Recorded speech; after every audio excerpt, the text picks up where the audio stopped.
No? Aye. Well, good evening, folks. Thanks for coming in. Welcome to the Lighter Side. We have Charlie and we have Nick down there. Greg can't talk, he just smiles and puts a fucking thumb up. We did have Murphy with us a few seconds ago. He's actually he's down at the pool today, and for some reason his phone's overheating, so he had to excuse himself. Well, he didn't excuse himself, he just kind of disappeared, didn't he? Yeah. Recently. I think his phone took a holiday. Exactly, just gonna poof, and it was. So, for those who haven't seen the Lighter Side before, basically it's 60 minutes of some guys sitting on a panel talking crap. Yep. Pretty much it. Occasionally, normal night out in Kilmarnock. What was that? Sorry. A normal night out in Kilmarnock. Yeah, I know that's where we live. Well, Charlie doesn't. He's doing the other way. He's down south. He picked me up what I was saying there. Sometimes we will talk about the paranormal. Hello. That's one each. LL. I don't know who that is. I guess it could be Mr. Murph. Possibly. Could be. I might be wrong. I don't know. Anyway. It's Laura. It's Laura. Aye.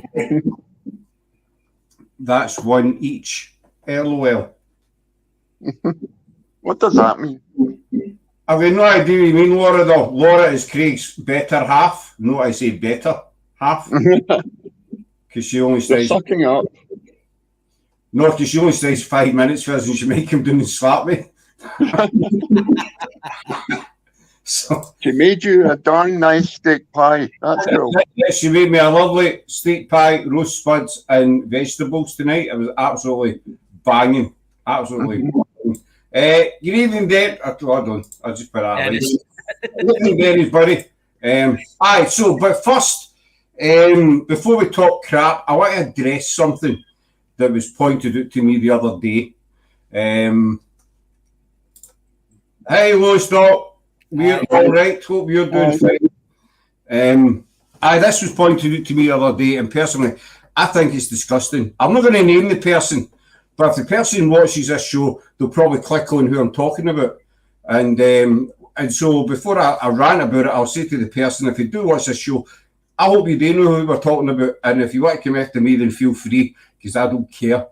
There was a post put up, I'm not going to say where, there was a post put up the other day. I'll need to read it out to you because my memory's shocking. I can't remember it. So bear with me a wee second, folks. Talk amongst yourselves. This is what he does. He just sort of like, he comes on and then he just leaves and says it. Yeah. You want me to leave? Oh, no. Yeah, he's a bug. Yeah. Anyway. No show without you. I know. Thanks very much. All flattered. Back to business. There was a post put up on a platform the other day, and it read, what one thing would you most like to change in the paranormal field? You know, simple, everyday question that normal paranormal investigators ask. You know, if there's anything you want to change, what would it be? And this individual put in the wave upon wave of mentally unstable attention seekers. Somebody commented back, I'm not going to name the person, he says, that's not very nice for mental health awareness. It's really not down to anyone to judge people in such a way, something I was hoping the new charity would address. So basically, this clown is having a dig at mental health. That's what I took for it. And I've spoken to another couple of people who took the same thing. Now, first thing, mental health's got nothing to do with the paranormal. No. Absolutely nothing. Slam back there, discussing human being, this individual is poison. We can't see the connection to mental health and the paranormal. Mental health is a serious issue. Thousands or millions of people, not just in the UK, worldwide, suffer 24 hours a day, 7 days a week for, mental health, and it comes in. Now, I'm not an expert on mental health, so I'm not going to start trying to give facts and figures and all the rest of it, because that's just disrespectful to people who do suffer for it. But just somebody just slammed me for violence. But mental health comes in many forms and shapes. It used to be years ago, you thought somebody was mental ill because they were maybe sitting in a corner talking to a tree or something like that. No disrespect, but that, But now mental health comes in many, many different forms. It can be depression, anxiety, OCD. I mean, the list is endless.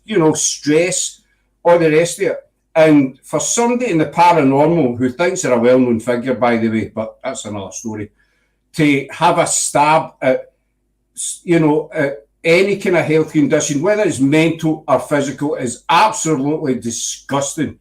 And I'm sure we all know somebody who has some kind of mental health for it. It doesn't make them different from anybody else. They're still a person, they're still a human being. Some people hide it well, some people, it's quite open. If you look at somebody, it's sometimes not always apparent. I suffered from it myself.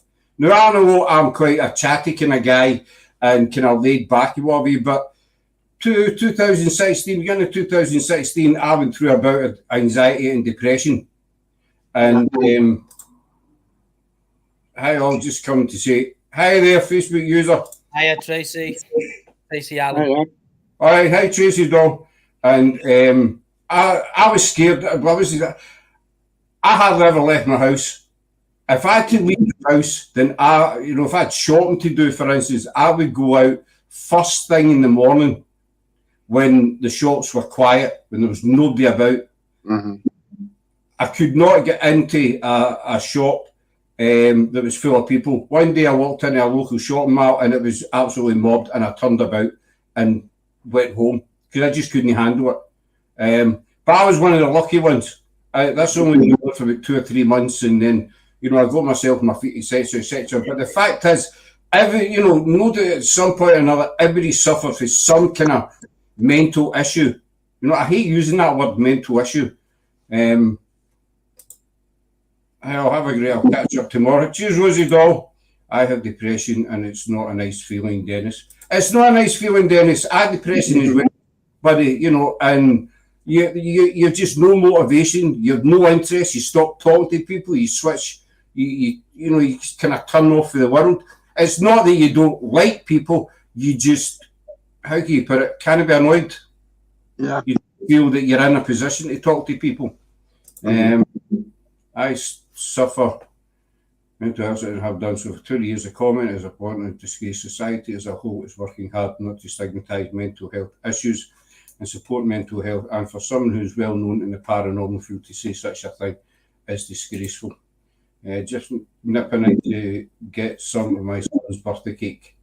Say happy birthday to him from us. Yeah. Say happy birthday. Happy birthday. But for somebody somebody in the paranormal, or somebody in any field, somebody who's in the public domain, or even known the public domain, to have a stab, at mental health, sufferers. Everybody's got an opinion. We've all got an opinion on everything in life. But see if your opinion is disgusting, keep it to yourself. Don't throw it out there in the public domain for the world to hear and hope that somebody's going to come along and pat you in the arse for it. Because it's not going to happen. As mental health is a serious people end their lives on mental health as well, and serious thing. And I think it's more recognised today than it was maybe 100, 200 years ago, something like that. And it's absolutely disgusting that anybody will have a stab at anybody who's got any kind of mental health issues. If you're looking after somebody who's got mental health issues, it can be tiring. Let's face it, no disrespect. It can wear you down. But you don't go and have a stab. It's not their fault. It is an illness, and it's recognised as an illness. So don't stab these people. Fucking help them. If you know somebody that's suffering, then fucking help them. Sorry for swearing, usually swear on the channel, but that comment, that comment just really my gears. And if he was hoping for a reaction, then he's got a fucking reaction because it's disgusting. And I hope it comes back and bites him in the arse 10 times over. Oh, it will do, won't it? Yeah, it will. You know what I mean? And if the individual knows they were talking to him, fucking come after me. I don't give a shit. You know, I don't put mentally ill people down. It's yeah, I just feel like I've no up and go. Tell you the truth, I push myself to go out with spigot times. As you do, when I was depressed, I had no motivation. You wake, you hardly sweat. The nights you did, so you wake up in the morning, you think, oh shit, another day. Yeah. You know? I struggle from day to day. I have done for the last since 2019, since I lost my dad, under certain circumstances, and I suffer. Every day is a battle for me to get up. I go to work. I find myself when I'm at home on my own. I find myself pacing up and down, because I've got nothing to do. And like Roxanne's not here to like occupy me, if you know what I mean. And I know the kids are here, but the kids are all older. They're upstairs, they're out with their mates, and you know, it's stuff like that. And I get really bad anxiety when I'm in work. So one thing that's just triggered me at the moment is we've just took into account in work we're not allowed our phones no more. So I know that's a standard practice in most places, but as managers, we had them for the LCO and stuff. And this relates back to when I lost my dad. He actually called me the day, and I missed it because I was in work. So now in my mindset is if I haven't got my phone on me, I have major anxiety, because if somebody can't get hold of me, what if something like that happens again? And it's just a constant replay every day. Yeah. You know, there's been, and I'll be honest with you, there's been many a times I've played in, you know, doing harm to myself, only that I've had Roxanne there to talk to. It come to the point where it had got, once it got really close, and then it comes to a point where I was thinking about it again, but I've kind of took steps back to like control myself. You know what I mean? I've had counselling for it. You know, I still have counselling for it. I have conversations on the phone with my counsellor.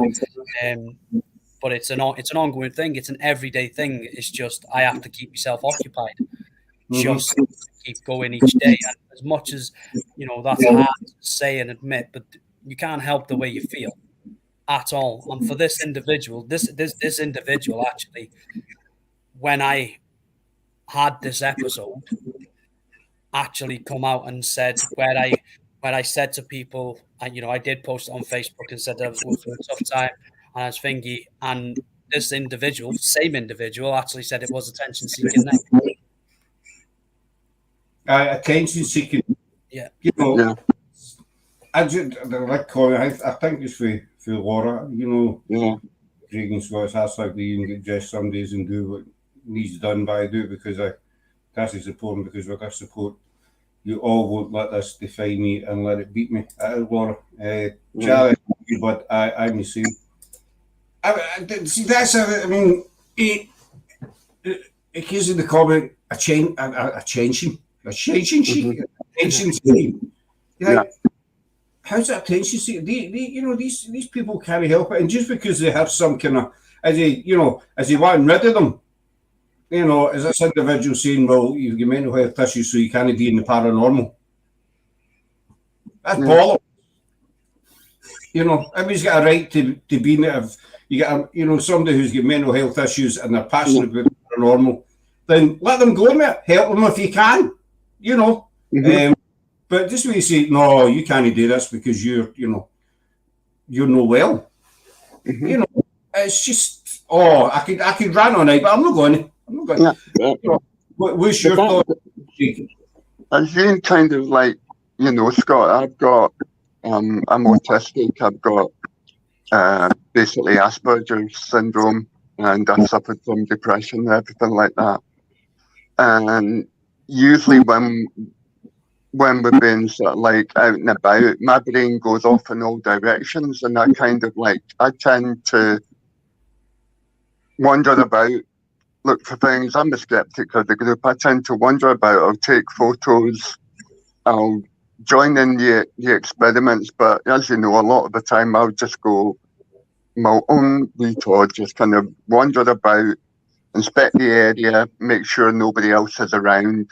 Just really because my brain just goes off on all kind of like directions. It's like, it's like the dog from Up, where it's just like, you are my master. Oh, look, a squirrel, it's just kind of like goes off like that. I mean, with regards to the mental sort of like health side of these things, PIH has really, really helped me. It's helped focus my love of research, and I love sort of like looking things up, getting into that. It's helped kind of like train my brain. Years ago, I did suffer a kind of breakdown just after my dad died. And one of the days I just got up to go to work, and I just had a bit of a meltdown. I couldn't do it. And I had to literally just call in, and literally I was off work for about like 6 months. I never returned to it. I just basically just couldn't just couldn't do it. I was just so kind of like mentally drained, tired, everything. My brain just exploded. And one of the things that came along literally with that time off was the PIH stuff. And that helped focus my brain. That helped focus everything. It gave me a sense of purpose. It gave me a sense of, okay, there are people out there that like what I like and everything like that. And it really kind of like, it did really, really kind of helped me. And now I'm in a much better place. I'm at college. I'm just going into my second year at college. And, one of the things that has kind of like got me through is the whole sort of like ghost hunting thing. It's given me ideas to work with and stories and everything. So it's kind of like that type of thing. Any type of hobby that you have, whether or not it's ghost hunting or anything like that, does help you focus the brain, does help you stay off things, and it does work. So I just don't get where this guy is coming from. I mean, I just don't get it. It works. As gave you focus in that, and it's a good point, because you could have somebody, just an example, you could have somebody who has anxiety or stress above it, and they get into the paranormal, and as a distraction, and they might find that mixing with other investigators, going out and investigations, whatever, it gradually builds, as you say, builds their confidence up, and it might not cure them, but it gives them something else in their life, to take their mind off of, them sitting looking at four walls all day or something. It's something else there for them to do. And the fact that you're in a team, the fact that you're kind of like your team's your family, it gives you a great support system as well. So, aside, basically, from what he's kind of like saying, that's, like I say, I think any sort of like team or any hobby or anything that in which you're in a group is fantastic for your mental health, because you get that support system, you get that whole, we're working together, and it boosts your self-esteem, and it boosts your mind power, because you're constantly thinking, what can I do, where can I go? I took up basically photography, which I use within the group as well, and it just helps focus the mind. So to be honest, it just remarks like what they said don't basically just show ignorance of how to cope with, how people cope with mental health issues. It's just stupidity. It is hard to cope, and it might sound daft to some people, but it can be even the slightest thing. It happened to me a couple of times when I was going through mine, I'd go to the shop and I'd come back and I'd maybe forgotten milk, for example, you know, and I'd no milk left and I forgot to get it. And so you sit there and you debate with yourself, am I going to get back out and go into a busy shop just to buy a pint of milk, or am I just going to do with it? And it can be things like that. They can just, you know, spin in your mind day, you know, all day. Will I go? Will I no go? Something simple as buying milk. But a lot, you know, unfortunately, there are people out there that don't recognise this. But paranormal's got nothing to do with mental health, and to say something like that is absolutely disgusting. You know, the other thing I found funny just before I finished my rant was that this individual is going to try and debunk the Loch Ness Monster. All I'm going to say to that is I'm Scottish. Nessie is a Scottish legend, a Scottish institution. Icon. You know, good luck with debunking it, because Loch Ness is about 27 mile long and about 3 mile deep, and it connects to the sea. So, you know, best of luck trying to debunk that one. I'm sure I read somewhere that the Loch Ness whale upside penis out. What was it? You went on Gably.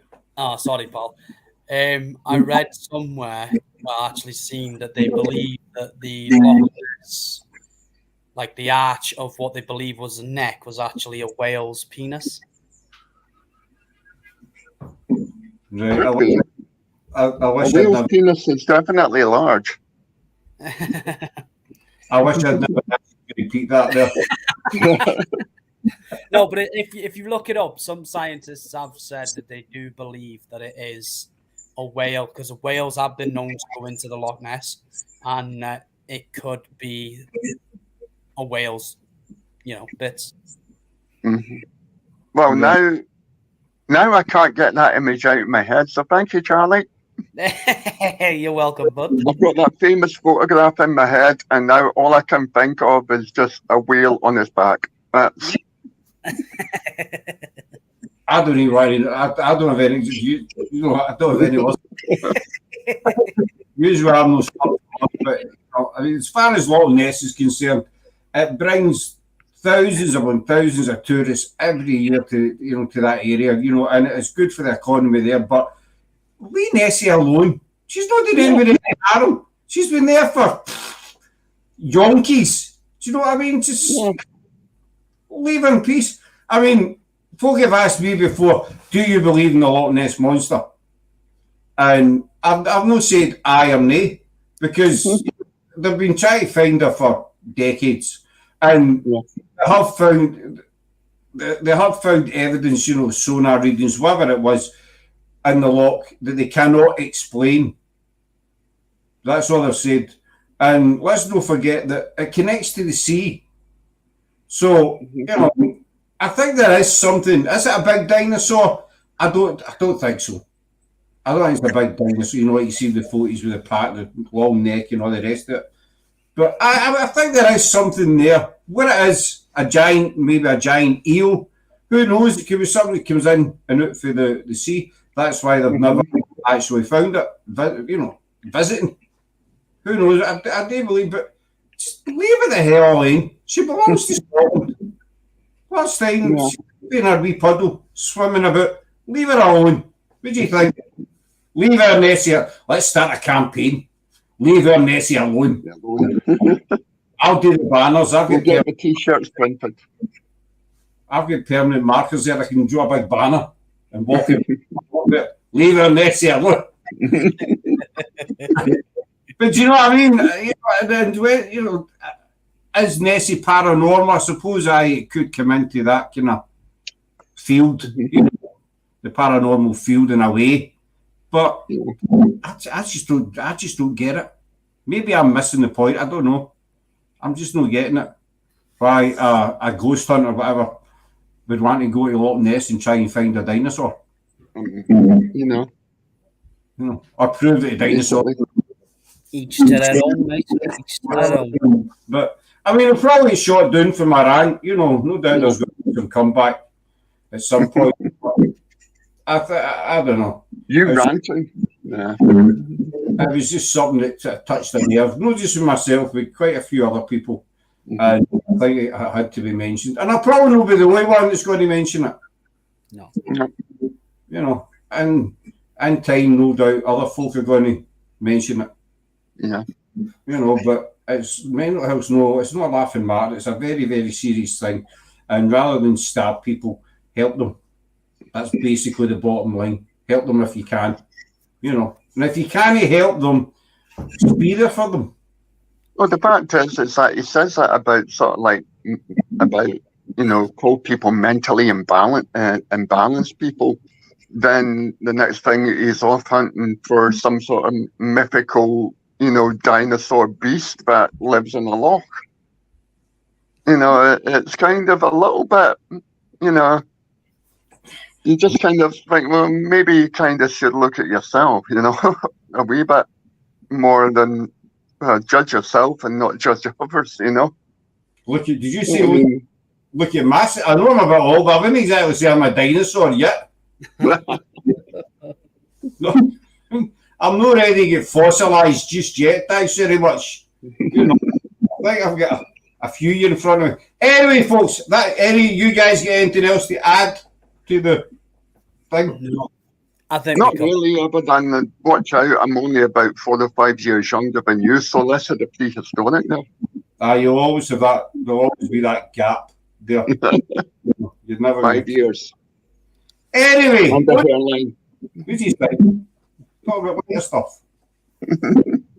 I think we'll lift the tone a wee bit. So sorry for the rant, folks. If we've upset anybody, it wasn't intentional, but you know, sometimes just happen. So we've been up to Charlie. It's been quite some time since we've done a lighter side. What's been happening with Charlie and Rock's Paranormal? You've been out and about a wee bit. Let's be honest, mate. No, not since we did our last public. We've had a lot going on as well. Part of it, we just lost our nan. So we've been dealing with that, you know. So there's a lot of stuff as a family going on in the background. We have got another investigation on the 21st of July, public investigation. And I've just got new cameras. So YouTube will be coming back. Now I've got better quality cameras. So at least I can start that back up again. Roxanne may or may not be with me on some of the videos due to work commitments. Our patterns of work fall quite different, so she'll be there when she can. She can't, she'll be in work, so it'll be one of those. But yeah, no, otherwise, mate, we've just been dealing with family life at the moment. Stuff going on, just getting us the pieces together. You know, part of it again, like mental health, that you know, what Roxanne's struggling as well. She was really close to her nan, so you know, we're just supporting each other really, both sides. But we're getting there. So you know, we will be back out doing things that we love, and it's the same, like Craig said. You know, the paranormal does take that away from you. You kind of feel, well, I know I do. You kind of almost feel free when you're in the paranormal. It does really distract you, and you just forget about normal day-to-day life, and you're just focused on one thing. And for me personally, if I start doing this YouTube thing and sometimes on my own, I think that'll benefit me because I like to be on my own. In that sense of doing paranormal, I can just do my own thing. Yeah, no, not much has really happened, really. Maybe just been dealing with stuff as a family. But we'll be back out there soon. I've just emailed some more places to get some more investigations on the go. So just waiting for responses back from them. And then it should be all go, go, go. One thing, your YouTube channel, please promise me one thing. This is the only favour I beg you of. I beg of you, I mean. Yeah, go on. Yeah. Do not twerk on it. Because got to keep them entertained, don't we? I saw Charlie twerking, and it ain't a pretty sight. Is it as bad as your twerking? I actually don't. I don't think I've ever tried twerking. I've seen you dancing. You do a nice little bum wiggle there. I know there's a difference between dance and a bum, and there's a difference between. I forgot what I was going to say. There's a twerk and a bum wiggle. A bum wiggle and twerking. Yeah. Especially in Tesco. Why were you twerking in Tesco? Because Greg was shut. So I was passing by there, and that was it. But I'm going to first post up my page actually a question. I come up every now and again. I come up with random questions. They just kind of pop into my head. Don't know where they come from. They just kind of drop down that same there. So here's a question for you, right? Do you think? So we go investigating, right? We investigate all the times. Daylight, night time. So obviously we take a graveyard, for instance. We walk in during the day, daylight. We walk in at night. It's night time. Yeah. Now, if you've got a location where you know that there is active intelligent spirits there, kind of constantly, do you think these spirits see daytime and nighttime? Or do they is it just all light to them? I don't think we'll ever know that, to be honest. I don't think we'll ever know that until the day comes and we pass over. But there is a lot of the theory that when we die, we go back to the happiest time, or we relive the time. And, who's to say, just because, like you mentioned, it was a graveyard many moons ago, that might not have been a graveyard. That would have just been a piece of land that somebody could have died on. It could have been a farm, homestead, farm, what have you. Back in the old days where they just had houses built out of, mud, clay, and straw, and etc. Who's to say that they're not just reliving that life in the day and the night? There's questions in the paranormal that none of us, not even so-called experts, will ever answer. Like myself. No, but honestly, there will be questions that nobody will be able to answer until the day they die. Nobody knows what's going to happen. When we die, if it happens, how it happens, how people say it happens, or how we suspect or think it happens, nobody else is still going to know because we'll be dead and we might not be able to relay that answer back to them. So nobody's ever going to know. You'll never know. That's true. What do you think, Craig? Do you think they see in daytime or? I don't. I'm not entirely sure. I mean, I think if there might be sort of like certain aspects that it wouldn't kind of. I don't think that they would know. Like if they're continuously retracing what they did, when they were. When they were alive or anything like that. I mean, if they died, in how we've got the grey lady here that the Howard Park that walks up and down, at night used to walk up and down one of the lanes, used to be a garden, and it's now a park.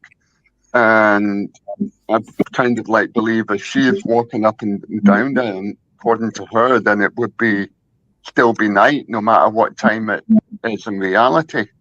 But I agree basically with what Charlie says. We'll never really know for sure, unless we do go there. But I'm kind of like thinking that if you die on a, battlefield, or if you die in a dark castle or something like that, well, when you're a spirit, do you see what the place is like now, or do you see what the place was like when you died?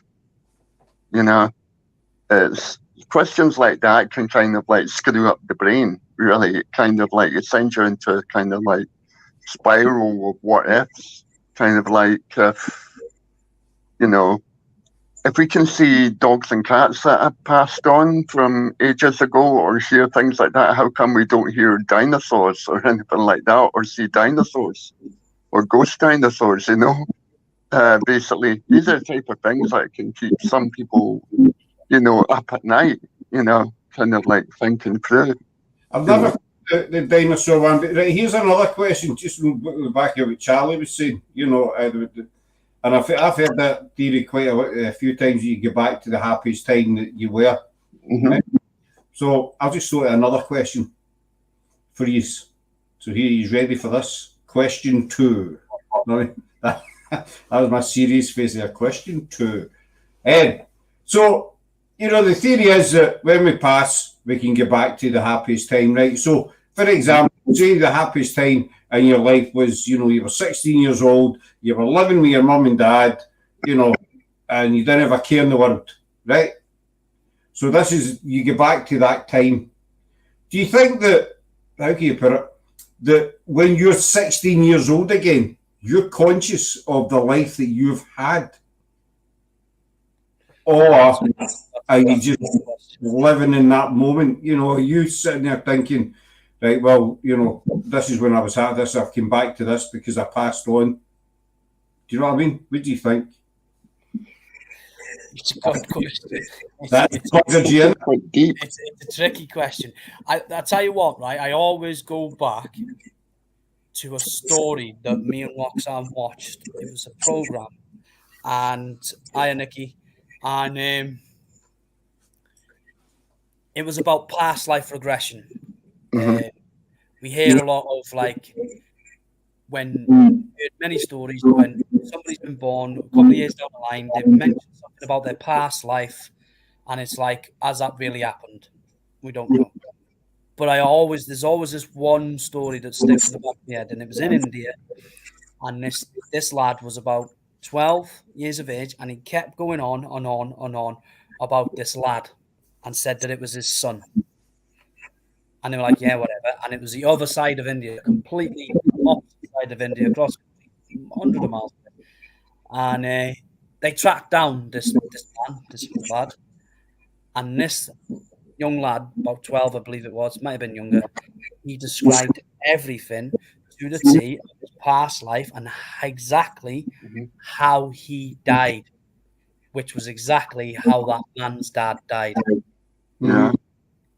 And it was a case of, well, so to verify towards your question, it could be possible that we relive the life, or we do know, you know, if somebody's alive and they relive that past life and they know about that past life, and, you know, which you hear many stories of it, then perhaps in death, maybe we've died, we've gone back to the happiest place we've ever been, but we know that we're dead and we know exactly what has happened to us when we were older, if you get what I mean. So it's possible. If you hear of past regression, then why could it not happen the other way around? I think it's kind of like a ghost in the back of the mind, you know. Basically, you're thoroughly aware of where you are, who you are, whatever, but you've got this kind of like feeling at the back of your mind, or memories at the back of your mind, you know, that, you know, where you can, you know that you're older, you know that but the things that you're seeing or the things that you are experiencing are from a past kind of like, from basically a younger you, you know. It's that the kind of like, it's going back as a younger you, but with an older mind is kind of like, I think that's quite kind of like intriguing. I think I know what program it was that you were talking about. I think it was either on Really or Discovery Plus or something like that. Has one. And I think I seem to remember there was a child who has basically, I think it turned out he was like, there was like a past life as a kind of like a fighter pilot in World War One, and the child was describing the planes, and he was describing the battles and how sort of like, I think even where he crashed or something like that onto it, and it was literally, it's a fascinating subject, you know. I mean, basically, knowing my luck, if you want to sort of like quote only fools and horses, is if there is any such thing as reincarnation, knowing my luck, I'll probably come back as me, you know.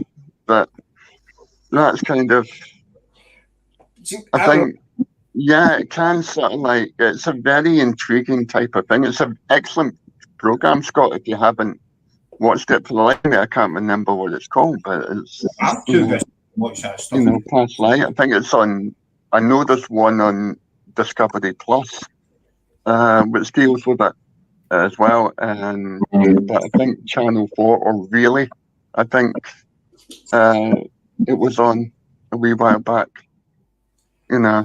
But it's definitely, it's an interesting sort of like thing. But I think you're aware of your surroundings being from the past, but in your mind you're Young. You're an older person, I think. And to that, I've been told that I've lived before. That I've always been drawn to. I think I've told this story before. I've always been drawn to Greyfriars. Doesn't matter, you know. Every time I need to go to Greyfriars to Edinburgh. don't tell me you used to be a dog. No, I've not got. You weren't Bobby. No, I've not been up on the table like my butt yet, so I doubt I was a dog. You know. You weren't Bobby. No, I've always loved Edinburgh for some reason. You know, I've never lived there. I've been there many times. I used to deliver there and I drove the trucks. But I've always said that I've got a wee fluffy thing here, by the way, in case you're wondering what's popping up and down. It's my wee cleaner thing. It's actually quite good. It's into all the nooks and crannies. And I can't remember, I thought it was the pound shop or something, but it's wonderful. A wee bit of advertising there, folks, as well. I think it was the pound shop. It's a tickling stick. It's Ken Dodd without the hair. I got it in the pound shop, but I can't remember how much it was. We dropped it. Never mind. Anyway, so I've always had this draw to Greyfriars, and I could never understand it. And I was talking to this lady, she was a medium. And I was talking to her about it, and she says, well, the fact is you've lived before, you were a soldier, and my name was either Jeff or Jeffrey, something along those lines, since you're actually buried in Greyfriars. That's why you're drawn there. Now, no disrespect to this woman, I don't have a clue if it's true, because I've never had any, you know, flashbacks or, you know, anything like that. Go to Edinburgh, and it's not a case of, oh, I remember, you know, emptying a bucket out there or, you know, whatever. So I really don't know if I have lived before or no. Obviously, I'm not a soldier this time round. I mean, I don't be the next time, a milkmaid or something the next time. But here's another question. Put one a minute. You ready for that? Here we go. More. Question. And this is not a quiz show, folks. It's just popping. It comes in there and it has to come out there. Better out than in. My granny used to always say, God bless her wee bub. She's up there. But I think she might be doing it, I don't know.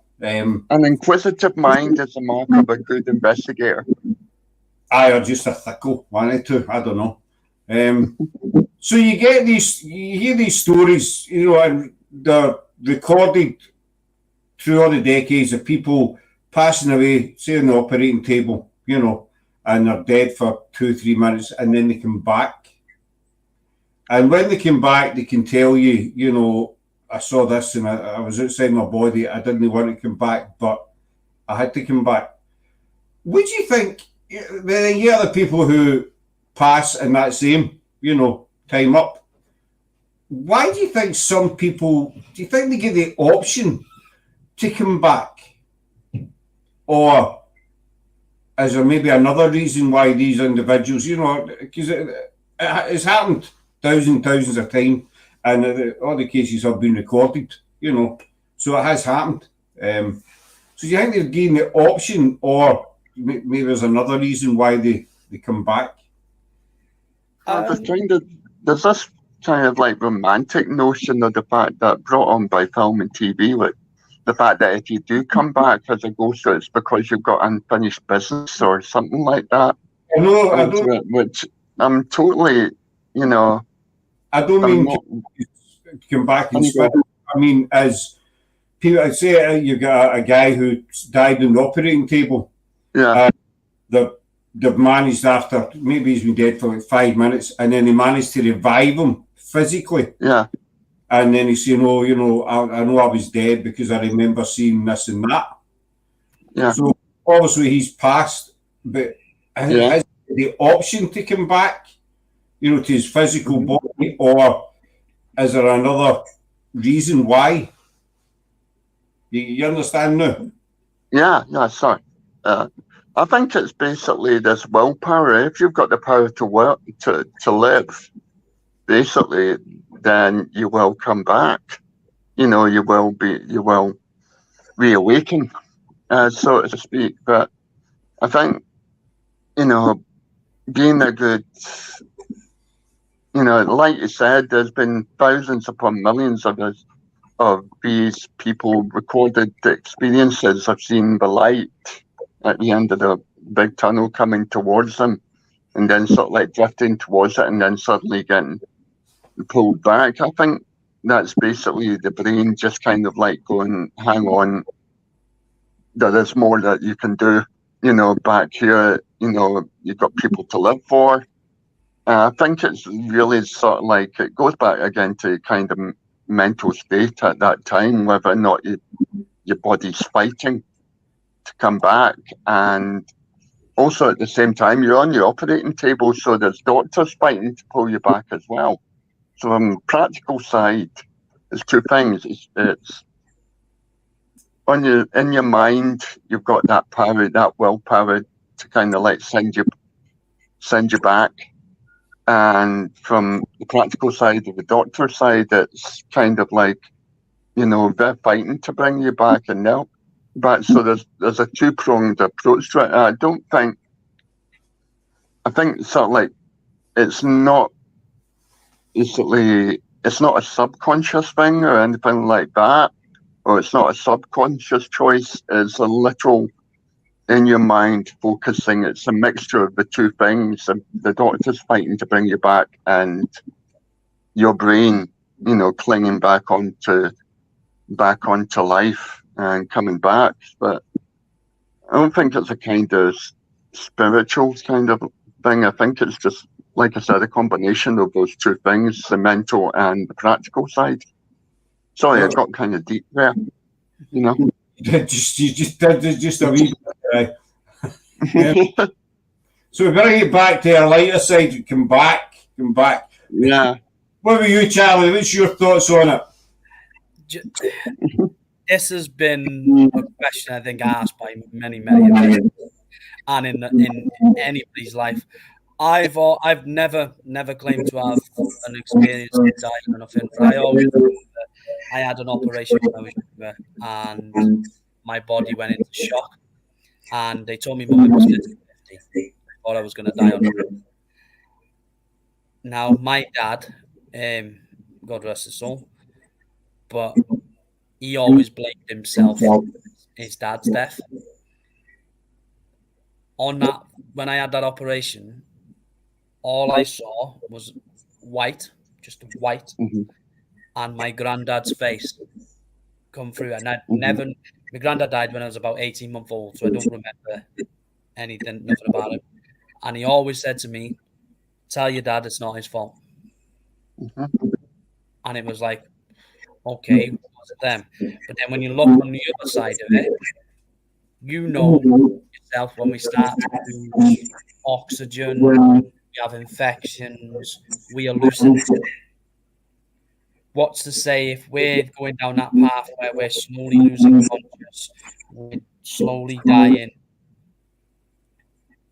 and in the back of our minds a figuration of what we believe or perceive to be life after death? Is it our body's way of like controlling that shock of us slowly dying or passing away, while obviously operating and trying to grasp you back or until you come back around? Is that our body's own way of like trying to show us that it's just because we've gone unconscious, we pass for a minute and we're seeing what we believe to be the afterlife? I mean, the mind is a powerful thing, you know, and as you say, you know, hallucinations and all sorts of stuff. And if you go out again for an angiogram, and so this is, you know, we don't know, we give a mild sedative. I've got there a bit. That word. So you get a mild sedative. That's fine, you know. So they wheeled me in and got me all, you know, sorted, and they gave me the sedative. The thing. Like young Frankenstein, sedative. But it was weird trying to explain it. I was conscious of me lying on the table, and I could see what I can describe as it was like screens, clear plastic screens. There's two of them, and they were moving about in front of me. But it seemed so real. Does that make sense? Yeah. After I came back, after, you know, they'd done the business, and, you know, I think I was in there 4 or 5 years or something after to recover and all the rest of it. I asked one of the nurses, see, during that thing, did they use big plastic screens? And she just kind of looked at me if I'd slapped her in the face. You know, what? I says, did they use big plastic screens? I said, it was 2 plastic screens moving about in front of me. Are you sure? I said, I'm fucking positive. She says, no, they don't use any. It's a wee tube that they put into your wrist and, you know, gives up your arm and stuff. There's no big plastic screens involved. But it was so real. Yeah. It's not as if I was away somewhere else. I knew I was lying on that table in the theatre, you know. And the bit of use was totally useless information. You know, that actually doesn't mean a thing. But it was just one of these weird experiences. I just have this vision in my head now of you on the table and 2 porters behind you with clear plastic screens going, he's onto us, move. You know, it's just kind of like, run, hide. I was watching them move about. That's the thing. I don't remember anybody moving them. I just remember them moving about. And I didn't take any drugs before I went to the hospital. The doctor under the table just going, moving it round, move the screens around. He won't believe this, you know. Oh, that was, they put this big, the only way I can describe it is it's like a plastic watch, this big chunky watch on your wrist, and there's a dial on it, and it goes from 1 to 10, and it's with the pressure on your wound, because you get right in a vein, and they've got this thing on, and every so often they come round and check it, and then they release the pressure. I had this thing on for about 4 hours, and the doctor kept coming back and go, oh, right, we'll put it down to 4. No, we'll put it down to 6 or whatever. So how about putting it down to fucking 0 and let me get hit? It's what a diver's watch. It's a big diver's watch you get. It was something like that. But this was solid. And I don't know, it was about 4 or 5 hours, and we kept, right, you know, we can take this off now, and you're like, thank for that. Do you know what I mean? It's just, again, a bit of totally useless information. As I did sometimes we talk a load of crap. Do you know what I mean? So, what's your thoughts on these people who are trying to debunk things that they've used for years? They suddenly wake up one morning and think, I'm going to debunk that, even though I've been using it for 10 years or something. There's a ghost behind you. Was that somebody pushing a screen? Just walk past you, Charlie. Yeah, I know. I think it's it's happening now. It's a ghost in my house. They just went. I certainly can't debunk that. Hey, Rox. You okay? Hey, Rox. All right, Flo. You all right? Not too bad. Good. This is gone again. So wasn't there a spirit, folks? It was, in fact, the lovely rocks. No? Just floating past. So, what do you think of these people who come out and they try and debunk stuff that they use after they've swore by it for years? Do you know what I think it is? I'll be brutally honest. I've seen individuals trying to debunk things these days, right, that they have sworn by for years. Mm-hmm. And I think they're slowly getting found out that they're being fake. Yeah.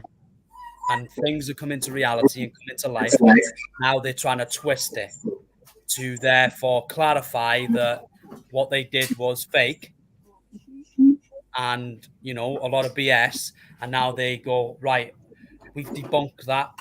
We're the ones who debunked it, but you're the ones who fucking faked it first. Sorry for the language, but that's how I see how it is.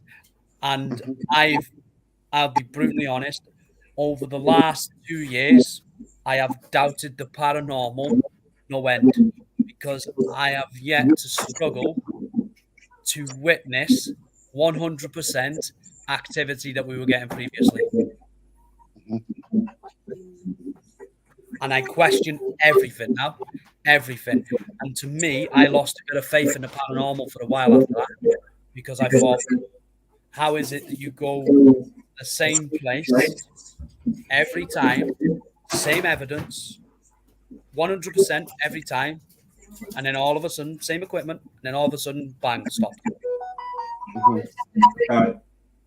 How come there's nothing? We can go to. It's happened to us. You know, we've been to a location sometimes 2-3 times, and we went maybe once and nothing. You know, or you get a flicker of a camera. Very, very, very little as compared to what I've had before.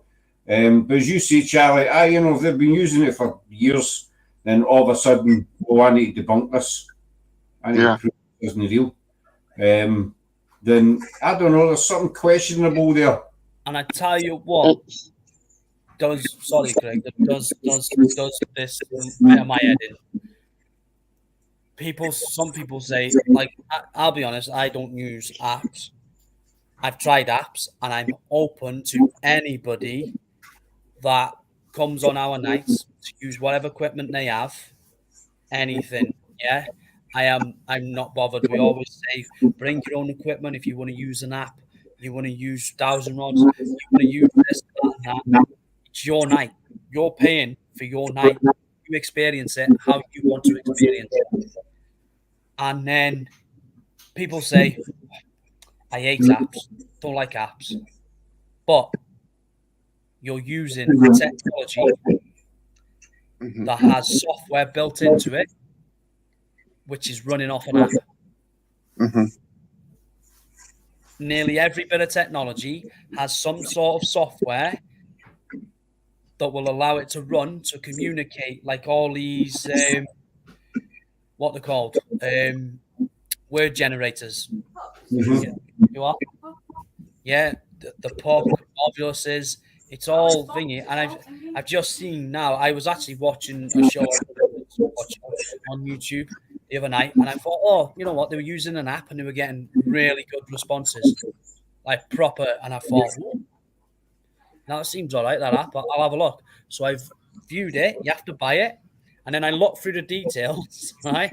And it said you can add your own phrases, your own stuff about the location, everything. So if I preempt that, oh, right, okay, I want to go to this building. This is what's been known that's happened in the past. Yeah. This is what people have witnessed before. I'll put this down in it. I'll put this in the app. I'll put these words in there. So you can design your own word generator in it. And then, bang, you ask a question at a certain time, and that response comes through.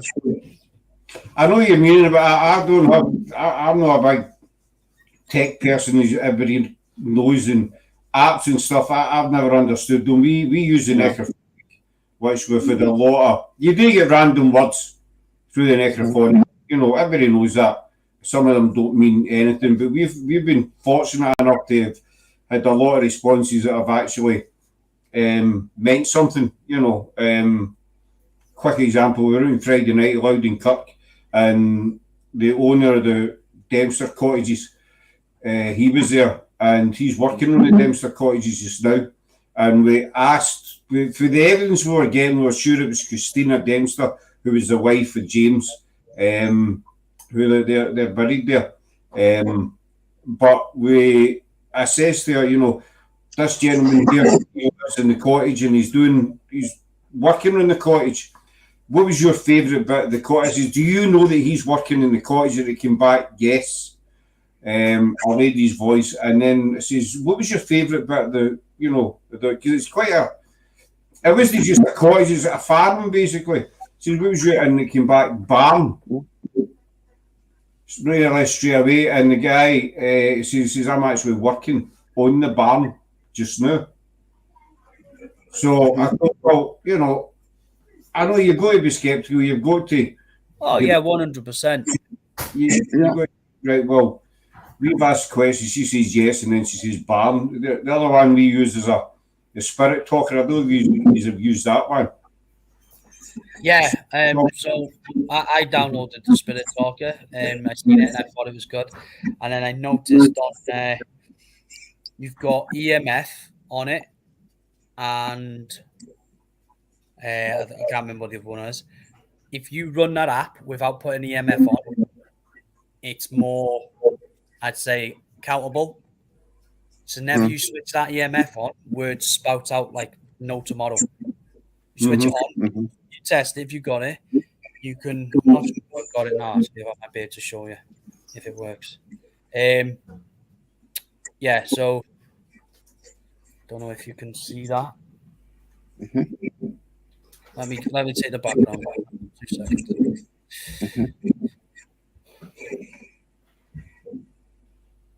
Yeah. I've switched it on. Nothing's coming through yet. So whenever I switch the EMF on, straight away. We've used that a few times. See that now, another one, Marie. But if I switch it off, it slows down. So it's to me, if I left that off or just left it on as without the EMF on, and then I was getting responses to the actual questions that I was asking, then 100% yes. Yeah. I leave the EMF on and it spouts out words. It's like, do I believe it? Do I not? And it's just one of those. But I always say it comes back to if you can have a triangle of evidence, if you like you said then, Scott, you had what you believe evidence coming through, you had the answer yes, and then he come and said, I'm working on the farm now, on the barn now. It's them pieces that come together that actually make that credible evidence. Yeah. If you can have, it's like if we were on a night and we're using the app, it come through, say like we're going to Mill Street soldiers, and if it come through soldier, and then we had day 2 go off when we were asking about the soldier, and something else that, like the spirit box, like with radio, not radio, with FM sweep, I'd got soldier through the same time. I'd look at that and go, yeah, that's congregated evidence that's come together. It's a triangle of evidence. You can't question it. Yeah. Do you get what I mean? I agree with that, basically, in the fact that if you just get like an answer from a spirit box or something like that, then that shouldn't really be treated as kind of like as evidence. But if that's backed up by, the history, if it's backed up by, as the Barners people that was actually there or actually where you are, then basically, yeah, that can be seen as evidence. Whereas it should just be, evidence shouldn't just be one thing. It should be all the things together to make that whole kind of like history of what it is you're trying to place, what it is you're trying to get. It's just really weird. It's like, to me, I think it's like a golfer, a bad golfer, sort of like blaming his clubs. for, there are people out there that are using sort of like EMF meters and anything like that with no idea, of what they're doing. There's like these sometimes hack groups that are just going out or just playing around. Oh, there's an app. Oh, we'll go out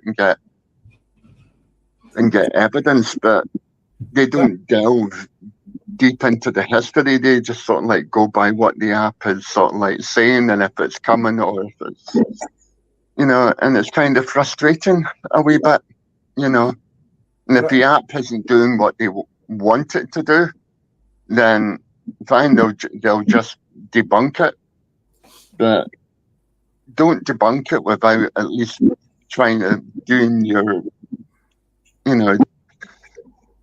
lessons and basically bunking up in the history. Check, if you get like a word coming through, check on that word, research it in connection with where you are, and just back it up. It's like everything needs backup nowadays on the phone, or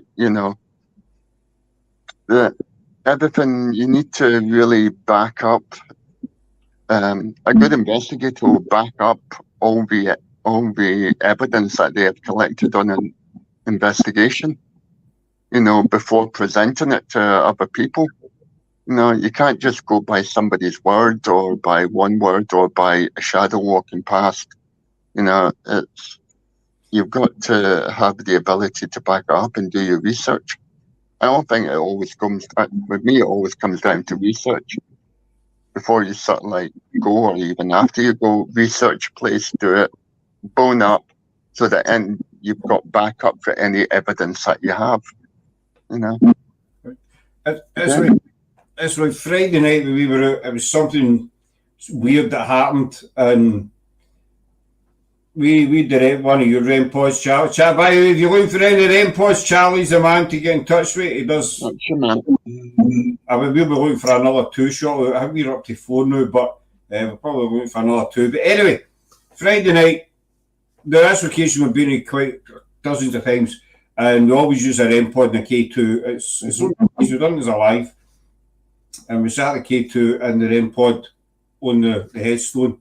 Just before we went live, and there was only Laura and me, and we were outside there's a burial plot. We were standing at the gate, and the owner of the cottage, he was about 15, 20 feet away, because the REM pod came flying off the headstone.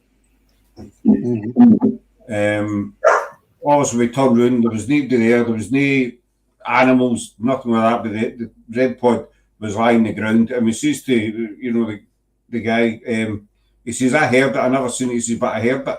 He said, well, we seen it, just come off. So it was later on the investigation, we were using the K2, and I says, we were going to something that we had Christina Ways, and I says to Christina, did you knock this black box off earlier? If you did, then can you light that other one up? And the box, the K2 lit up. No, tell her, I said, do you like that black box being in the headstone? If you don't like it, then, like the box lit up. She says, do you want me to move the black box? And it came back again, the box lit up. And then I said, well, was it you that knocked it off? I never get any response to that, so I started thinking, what if it was her that knocked it off? The REM pod gets knocked off, and then you get the couple of responses on the K2 when you ask about the REM pod. So was she standing there thinking, I don't like that, I want that gone? Yeah. That makes sense. I can see a wee head poking at the top of Charlie's screen.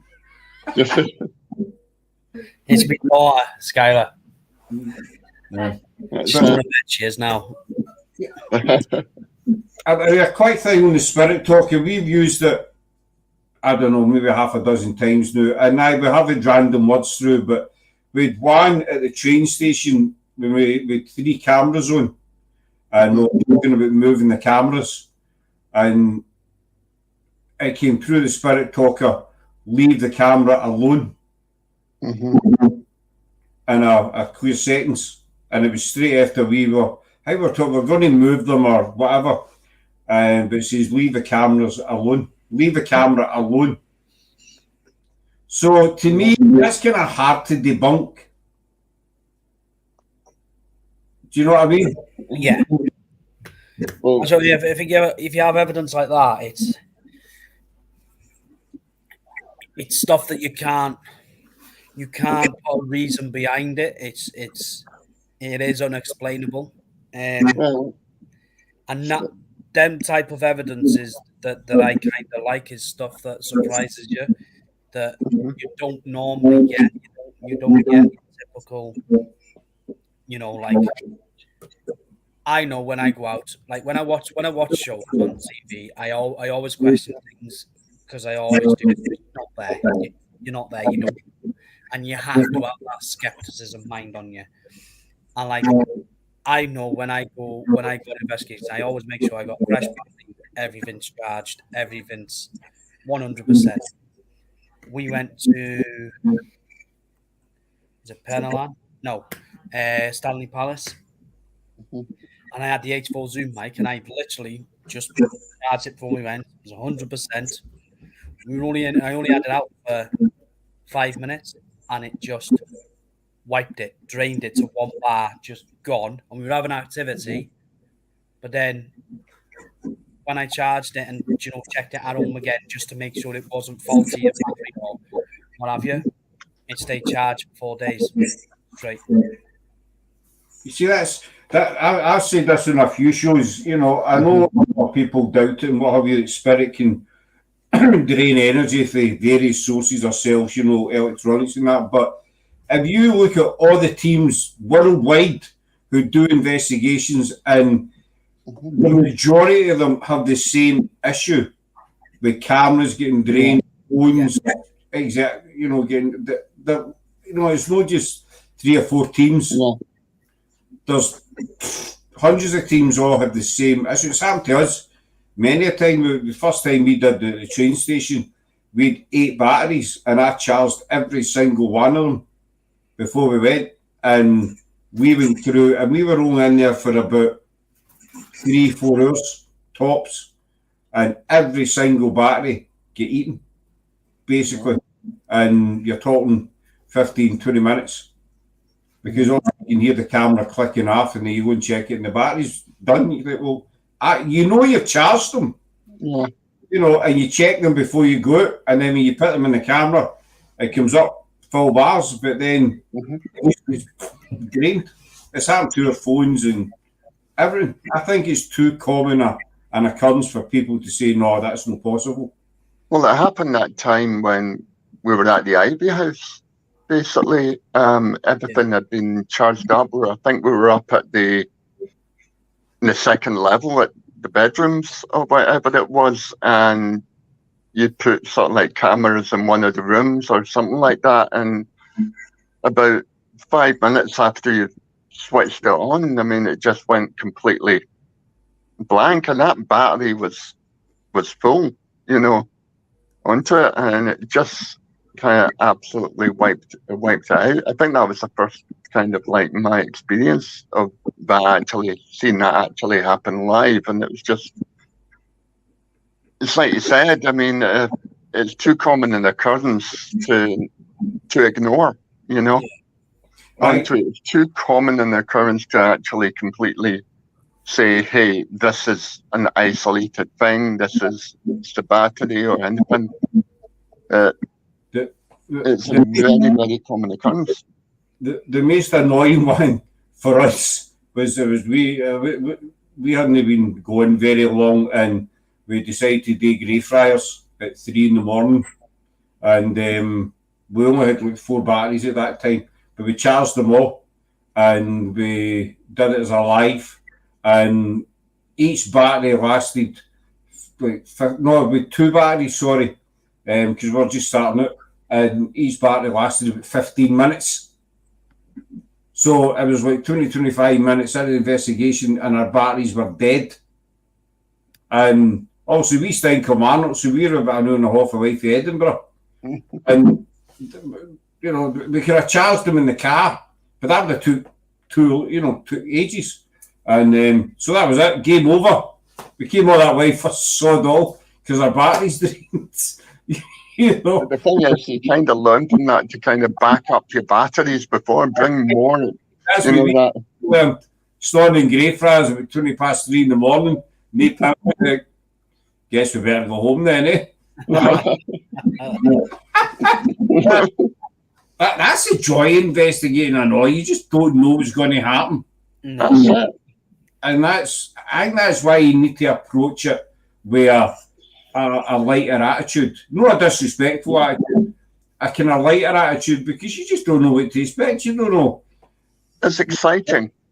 Aye, you don't know what spirits you're going to encounter are going to be in a good mood. Let's face it, I dare say spirits have moods as well. Oh, yeah. Yeah. Are they going to be I hope they're in a good mood tonight when go along here, by the way. Well, I hope nobody's in a bad mood or has a bad day or something like that. So you never know what you're going to get, and that's what makes it so much fun.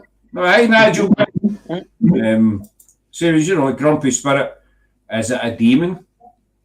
Is it a demon? It's got to be a demon. I think that word gets thrown around way too much, if you ask me. Yeah.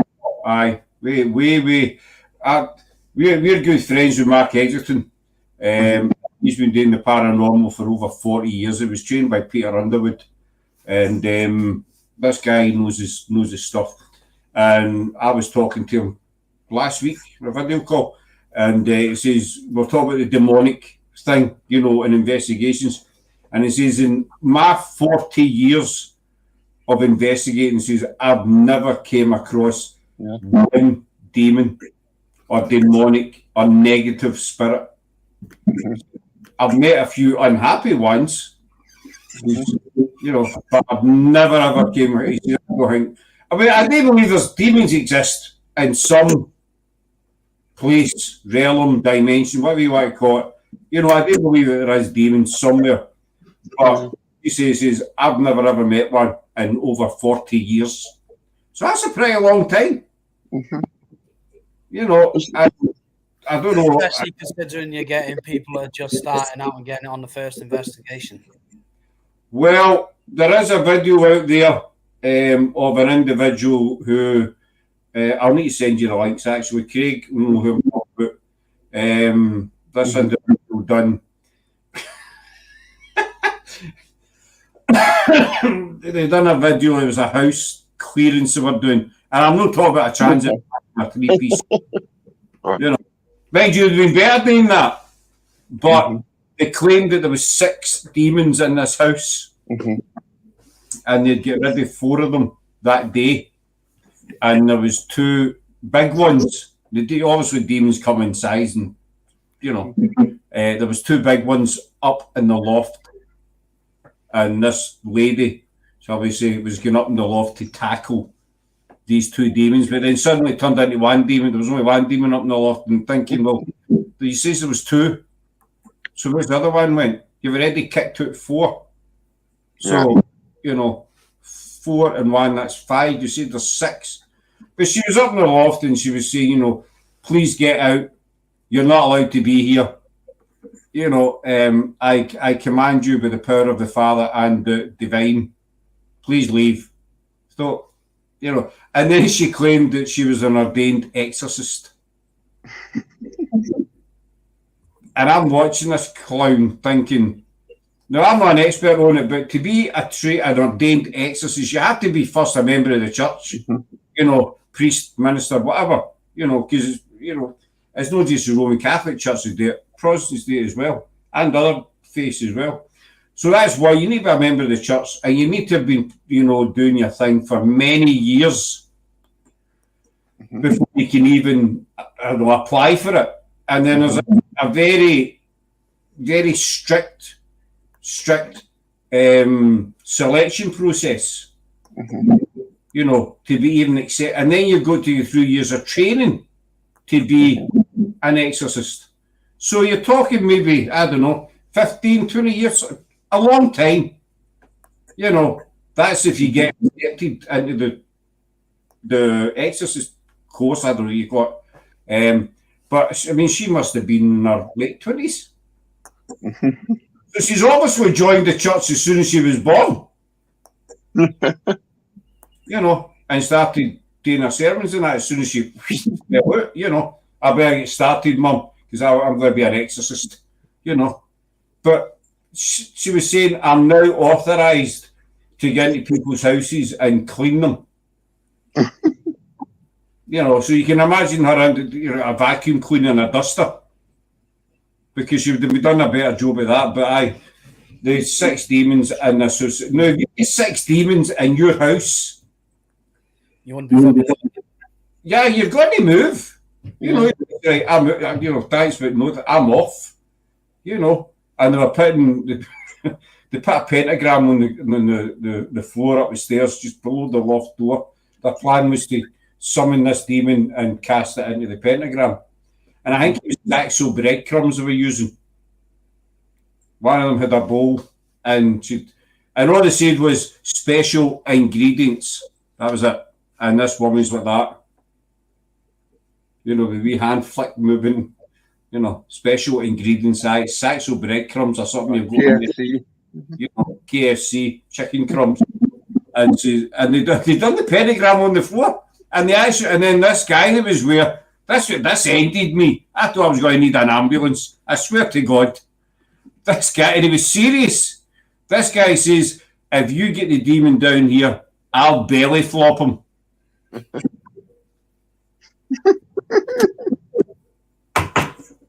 So that's how you get shot at them, folks. Belly flop them. So how you do it? He was serious. How do you belly flop a demon? You're just going to stand up and then sort of like just launch yourself onto the floor, you know. I'm no waitist or anything like that, you know. But this guy wasn't a stranger to a fish supper, you know what I'm saying? You know, he wasn't shy around a steak pie, we'll put it that way. And if you belly flop, you're going to end up in the living room. You're going through in the living room. But that's what he says. You get a demon down here, I'll belly flop him. Yeah, like the nutters running around. Oh, he's foot, bang! Oh, that's a one. You know, the demon lying there. It's one way to become a ghost, I suppose, just like belly flop onto this old floorboard and fall about 2 stories down, you know. You're going to be meeting the demon pretty soon if you do that. But it's these I don't know, clowns that give us a bad name.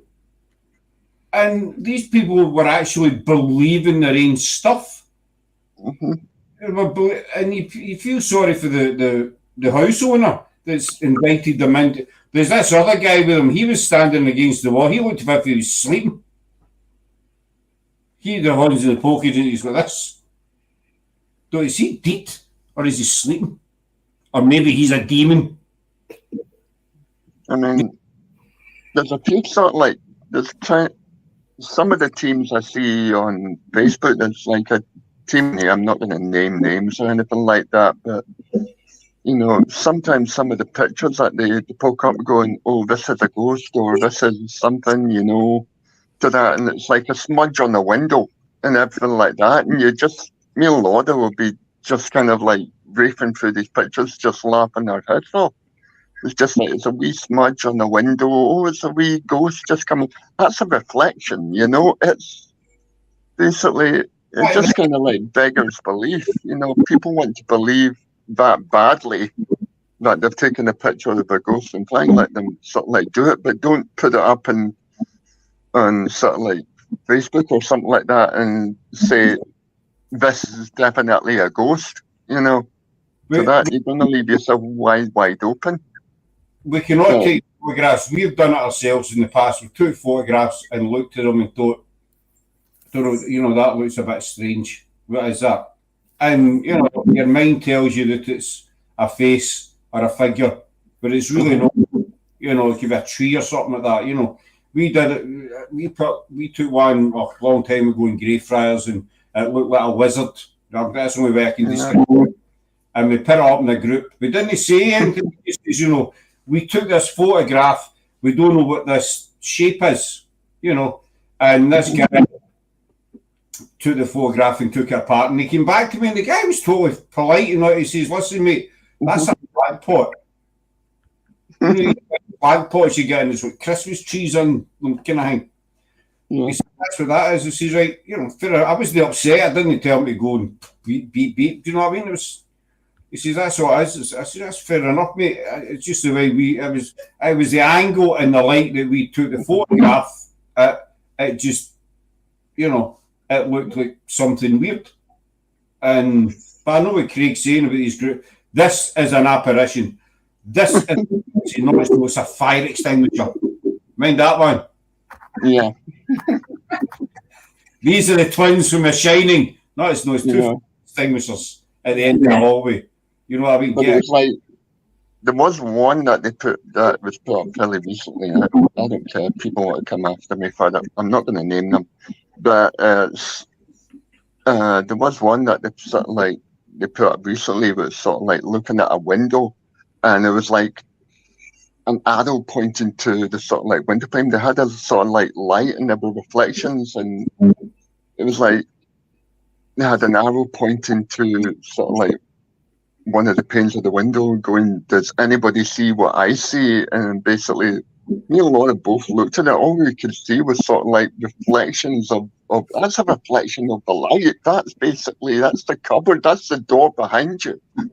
Onto that, it was like, I always say that if you've got a photo that you don't know or you think it might be an apparition, that's fair enough. You put it up, but don't point it out. Or just, you know, my mindset is, if you get a photograph, if there is something there, then other people see it as well. Yeah. You know, so don't put an arrow or circle on it. You know, no disrespect to folk there, but don't circle it or highlight it in any way. Because if it is something, and other people are going to see it. You know, I mind one, a very famous team, very popular team. They're known better by their initials, GOB. I don't know if you know who I'm talking about, GOB. What are the initials? GOB. Yes, I know what you're talking about. They put up a video a couple of months ago. I get notifications when a video goes up, you know, and this one was small boat attacked by the Kraken. So it was about 10-15 minutes long. So I watched it. So I've got to see, you know, any things in life, I've got to see this, you know. It was a wee tiny sailing boat sitting in a wee harbour, and they've got the camera on it, and I'm waiting for the Kraken to, you know, come up. That was maybe the water there by the, you know, and nothing happened. So why are you posting a video saying the Kraken's attacked that wee boat, then show the video, and at the end of the video, the wee boat's still sitting there unharmed? Do you know what I mean? It's just clickbait, isn't it? It's to get views, basically. It's clicks. Because you know you're going to... And I was one of the mugs that actually sat and watched it. Yeah. And I wanted to slap myself after it. You're stupid. Sitting watching it, you know. But I think it was him who done the fire extinguisher thing as well, do you know what I mean? But I've just noticed the time there, folks. So I think we'll wind it up. I think Charlie's up early for work as well, you know. No, it's my last day today, so I'm off tomorrow. All right, so we can talk for hours then. That's why he's so happy. We got a lot of catching up to do, mate. We can, but thanks very much. Right. It's just sheer stupidity, you know. Put something on it, say, for entertainment purposes or something, for God's sake. Yeah. You know, don't just slap a video up and say the Krakens that ate that boat, and then the boat's still sitting there. It's just, Oh, some of it is just ludicrous. I mean, there is a lot of folk that do shows and things and they do say this is for entertainment only, which is fair enough. Yeah. Giving you a heads up. But it's when you get these balloons that don't say it, you know. They'll say it was the scariest night ever. You know, we got attacked by a black monk at the bus stop. Right? What? You know, he was on the number 32. Going into Glasgow City. He was going into Glasgow in the 32 Easter House to Glasgow City Centre, and he attacked us. What are you talking about? The other thing, I would kind of basically, I would believe that about a bus from something like a bus from Glasgow. I think that's basically nothing wrong with Glasgow. One of the finest, there's a lot of strange people who come from Glasgow. One of the finest cities, one of the friendliest city in the UK. The other thing that gets me is when you get these folk on Prime and stuff like that, you know, ghost shows, and they're being exposed as fake. Now, I'm not talking about Most Haunted. They're being exposed as fake, but they keep going, and people still believe them. Yeah. Have you ever found that? Oh, I've seen it. Yeah. Right. Why are people still believing your crap when you've been outed? I don't know. I suppose it's if you watch, unless you do it yourself. I think some of these people that watch it and haven't really gone and experienced the paranormal for themselves, so they just go from whatever these people are showing them. Right, this is this, and because they haven't experienced it or they don't know exactly what it is, they're like, oh, yeah, I see that, or I picture this. Another one that gets me is when people go send in your screenshots and it's just circles everywhere, marking this and that. And when you look at it, it's not. It's actually pareidolia. It's just the trick of the eye. It's the trick of the camera lens. It's, you know, unless you physically have a full-on apparition, whatever, then, you know, a lot of it is just make up as you go, I think. You need to experience it yourself. You know, watch 1,000 ghost shows and all the rest of it, but you need to go out in an investigation with a team, whatever, and don't bother what that team's doing. Just stand and Observe yourself. Yeah, exactly. And see, when we were out on Friday night, we met this young couple at Loudon. They were just out for a walk, but they ended up watching what we were doing. And some of the responses we were getting, the young lasses were like, wow, you know. And we did try to say, it's not like Ghost Adventures or Most Haunted or anything. We might get so dull. You know, it's down to spirit at the end of the day. But I go out because there comes a point, I think it's happened to everybody in life, that have an experience yourself, and you might not talk about it, you might not tell anybody about it, but you'll experience something that stays up here that you can't explain. You know, and your facial expression will change. And I always say there's two ways to you know, you see these ghost shows and somebody says, oh my God. Yeah. You know, you kind of know people are faking it because they all do the same thing. And there's a difference between a put on shock to a natural shock face. Everybody reacts. You know, we don't all go, oh my God, the world's going to end, throw your hands up in the air, run away. Yeah. And so people need to have that experience for themselves. Don't need to tell the world. But I think that's what convinces people that there is something out there. Yeah. I'm not talking about aliens, that's a whole different we don't do aliens. No, we don't believe in them. It's no our bag of fun. You I've know, never met one. I've Never never. met one. I don't think I ever will. They were saying that individual I was talking about with 6 demons. She'd done a video ages ago, and she done a show, and she was saying that she was out with her boyfriend one night driving down a country road, and they stopped at the top of this country road because they saw a light over one of the fields, as you do. And then the next time she realised they were down the bottom of this country road, and it was like 20 minutes later.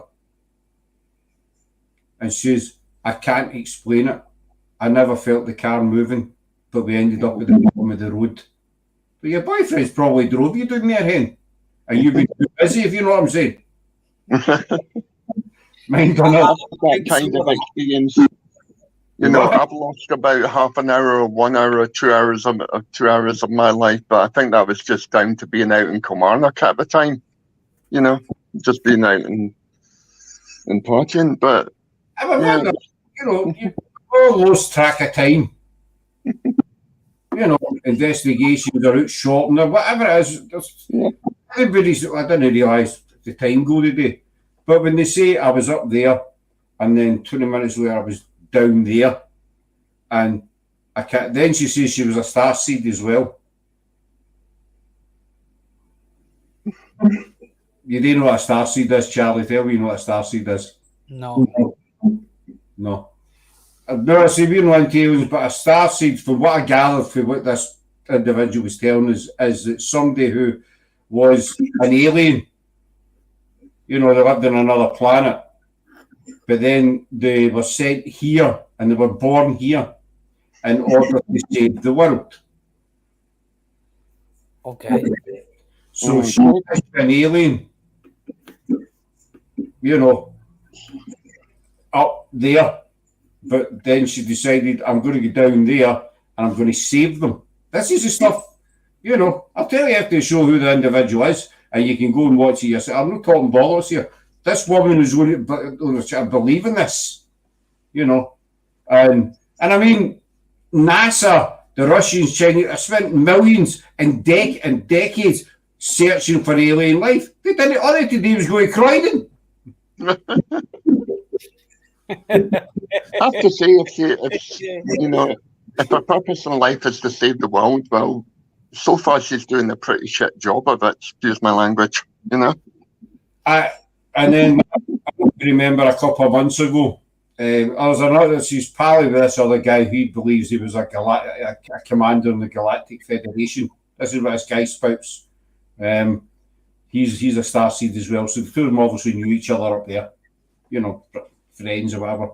But a couple of months ago, mind that the Americans were shooting these things down their North American stuff. Balloons. Yeah, well, claiming to be spy balloons, wouldn't they?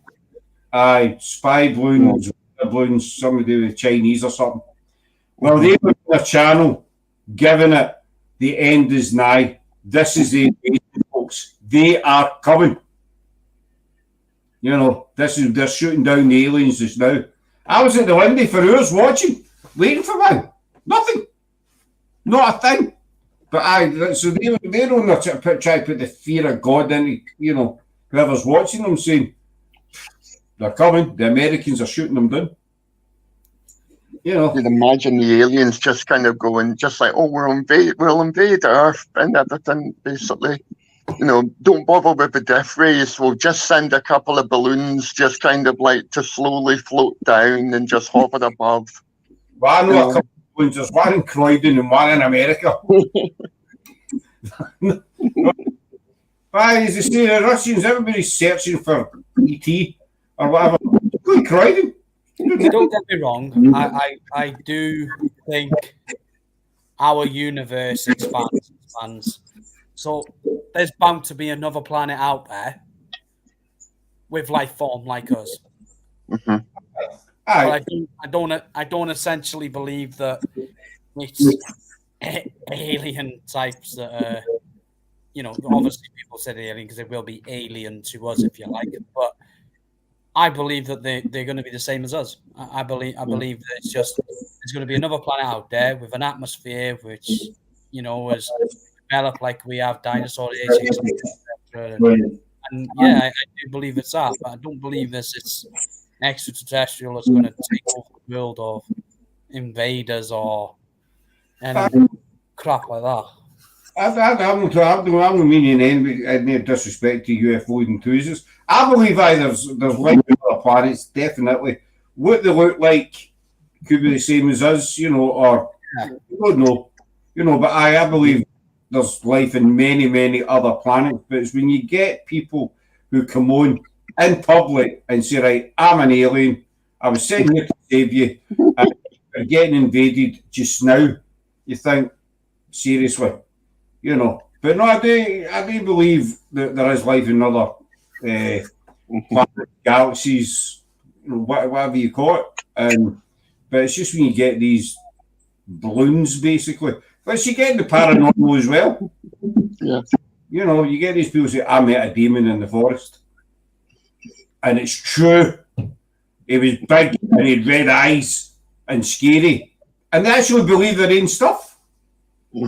And they try and convince everybody. Do you know what I mean? No, I'm just waffling on.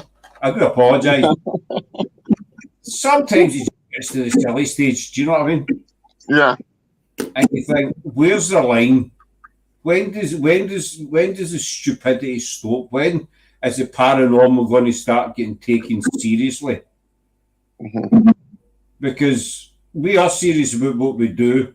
We do like to have a laugh and a joke, same as every other person, But when it comes down to the nitty gritty, we're serious and passionate about what we do. We don't make up any what you see is what you get. Yeah. If we get nothing, then we say, right, we're going up the road. We've been here 4 hours and not had a whisper. So we're going to call it a night.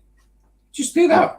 There's no shame in it. There's no harm in it. You don't have to be the best of the bit, or, going behind that camera and throw a stone because we've had nothing. Go and make something, go and fart or something behind me and kid on it's a spirit. When's the ludicrousy going to end? I think it's all kind of down to basically, these shows like Ghost Adventures and things like that. And basically, it's our entertainment shows. I think there needs to be a show that kind of like deadly serious shows the kind of like the scientific side, the explanation. It's not just a bunch of people going out and going, oh, there's a ghost, there's an EMF meter, everything like that. Actually, sort of like, needs to be a proper sort of like documentary type thing, on not only the sort of like, the actual investigations, but the people behind it and getting into why they do it, how they do it, and it needs to be a proper sort of like scientific sort of like approach to these kind of shows, you see for it to be taken seriously. The downs, I do get what you're saying, Craig, and I agree with you, but I disagree with you, if that makes sense. Yeah.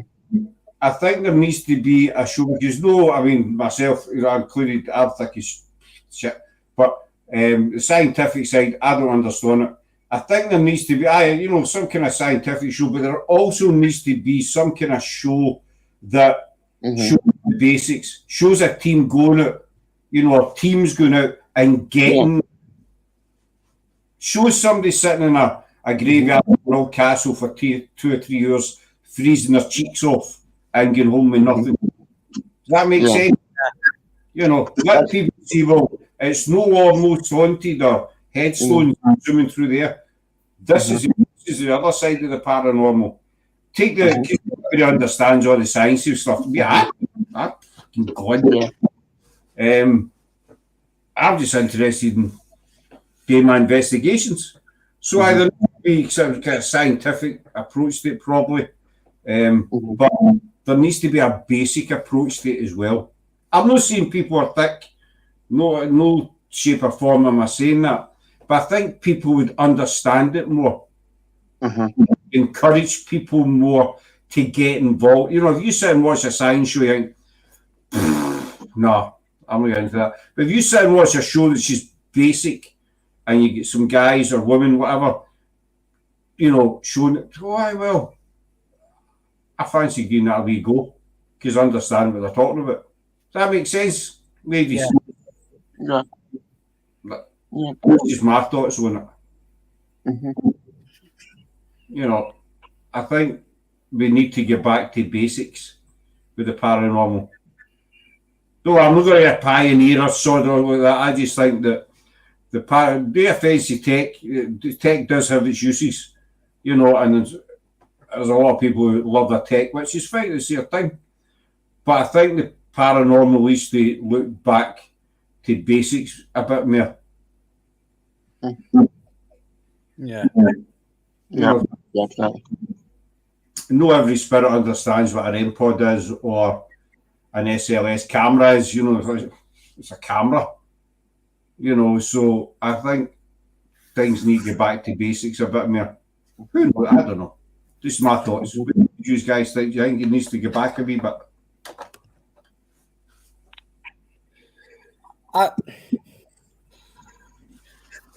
To be honest, I've never really understood what scientific evidence or approach is. Because to be truthfully honest, if you ask any scientific person, they don't believe. They're skeptics.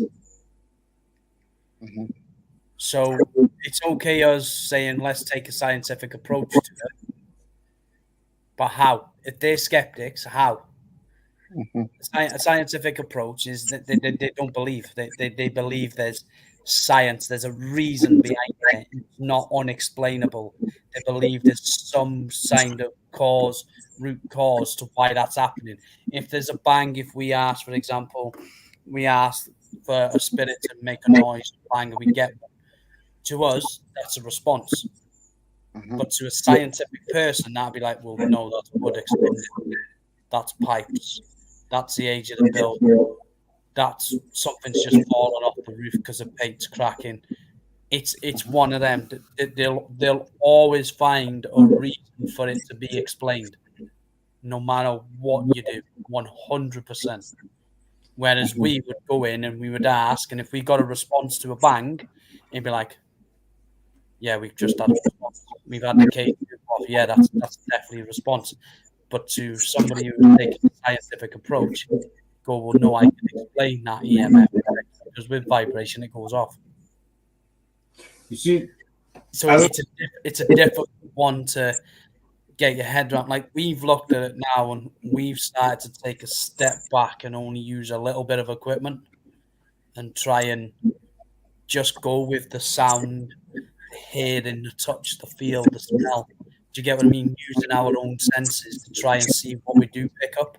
And I think it's completely different to when you do use equipment. I believe it does open you up more to the environment.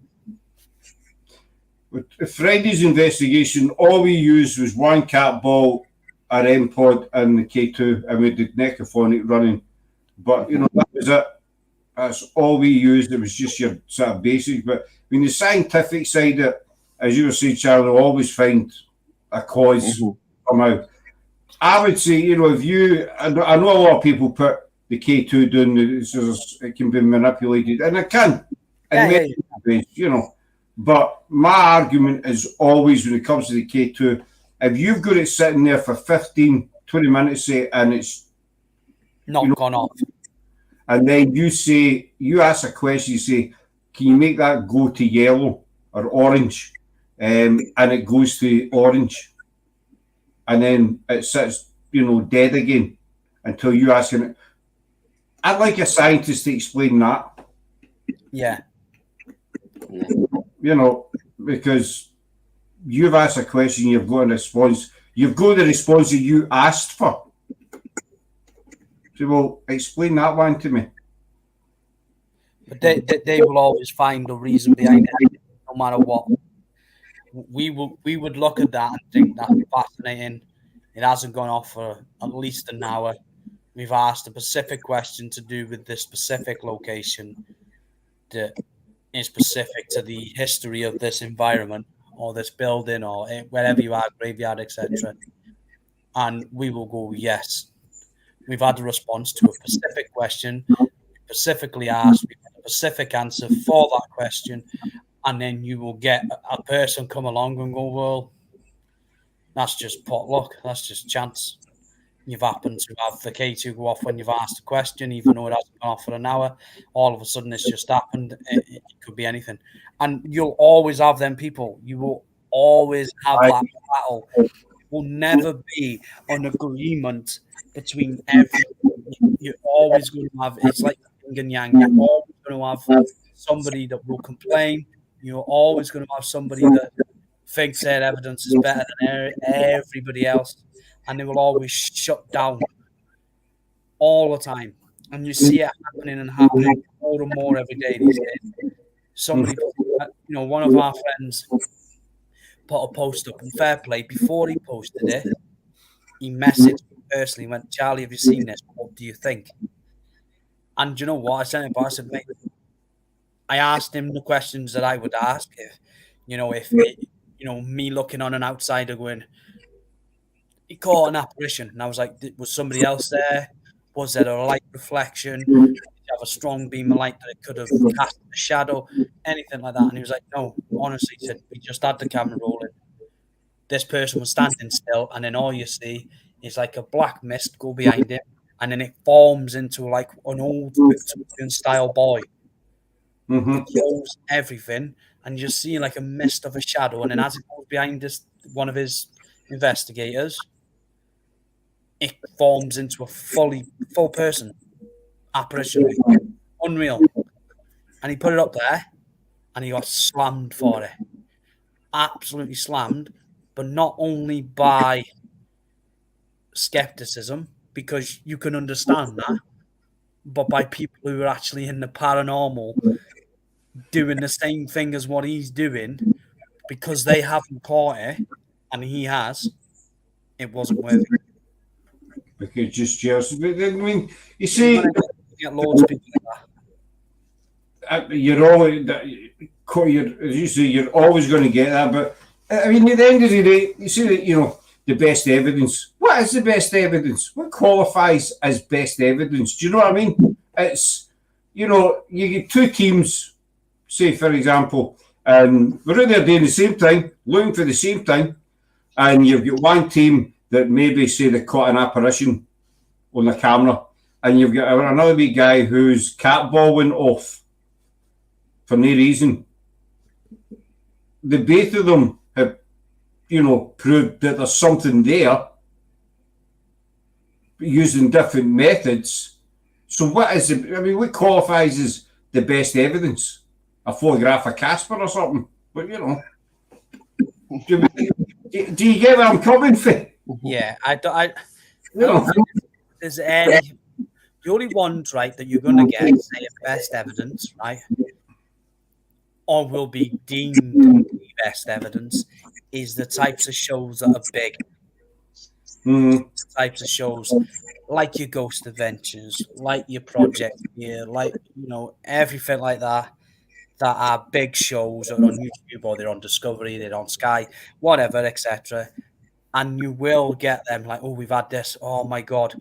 But the same person, different person, get the same evidence from that same location, same spot, but they won't even get valued. They won't even get that just because a certain person with this profile or this, whatever he's got behind them will get more acknowledgement for that than what this other person will who's caught exactly the same, just because he's in a smaller group, a smaller network, and he hasn't built that profile yet. No, 100%. And it's going to sound like boasting, but it's not meant to be boasting. We've had quite a few. We've been lucky enough. We've like the K2, the footage I sent you months ago, Charlie, K2. Yeah. That with the REM pod getting knocked to the other day, the other night, with the laser grid capture that we caught in here, across the wall, with the stuff like that. And I mean, if that was on one of these shows, you'd be like, oh my God, look at that. Do you know what I mean? Yeah. But we're not looking for the glory of the band. This is my we're not looking for, oh, you done a brilliant job, fantastic, blah, blah, blah. We're not interested in that stuff. But as you say, if you're on a big network and K2 gets knocked to her, oh, that's amazing. But then you get, the wee guy who just goes about doing his own thing, his K2 gets knocked to her, and, he doesn't shout and boast about it or whatever. But it happens. Does that make sense? Yeah. I think that makes sense. It's not very often I'll make sense. Know what I mean? But I think it's not very often I'll make... Well, I don't make sense to other people. I make perfect sense to myself. That's as all long as it makes sense to yourself. I always understand what I'm talking about. And it makes for a bit of an argument, because then I know how to answer myself back. Do you know what I mean? And the good thing is, I never lose. But I think we're nearly on the 2 hour mark, guys. I think we'll wind up there. What do you think? It's been good. Yeah. It's been a good wee 2 hours. Charlie and Rocks. I know you're what's coming for Charlie and Rocks? I say, I know you're kind of quiet just now, but not next week, the week after. Those are a week today. No, sorry, Friday. Yeah, Friday coming, 21st. We're back at Mill Street Barracks for an investigation, public investigation. There's only a couple of tickets left on that now, so they've sold out really well. And then I get my new camera this month.